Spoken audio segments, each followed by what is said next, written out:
வணக்கம் வியாபார நண்பர்களே, நான் உங்கள் முகுந்தன், வியாபார வளர்ச்சி ஆலோசகர் மற்றும் பயிற்சியாளர். இந்த நிறுவனம் ஒரு ஸ்டேஜுக்கு மேலே வளராமல் நிற்கிறதா ஏன்னு தெரியுமா? சிம்பிள். உங்களோட நிர்வாக திறன்லையும் உங்களோட நிர்வாக ஆளுமையிலையும் பேட்டரி தீர்ந்து போச்சுங்க. உண்மையிலேயே பெரிய பெரிய கார்ப்பரேட்டெல்லாம் பார்த்திங்கன்னா ஒரு ஸ்டேஜுக்கு மேலே வெளியிலேருந்து சிஇஓன்னு கொண்டு வருவோம். எதுக்காக? ஒரு புது ரத்தம், புது செயல் திட்டம் போன்ற விஷயங்களுக்காக. அதே போல் நீங்கள் உங்களோட நிறுவனத்தை அடுத்த கட்டத்துக்கு வளர்க்கணுன்னா ஒரு நல்ல ஆலோசகரை உங்களுக்கு துணையாக வச்சுக்கோங்க.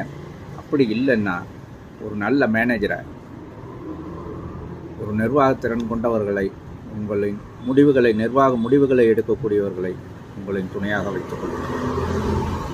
எப்பொழுதும் நான் மட்டுமே செய்வேன் என்பது ஒரு நிறுவனத்தை நிச்சயமாக வளர்க்காது என்பதை புரிந்து கொள்ளுங்கள். நன்றி, வணக்கம்.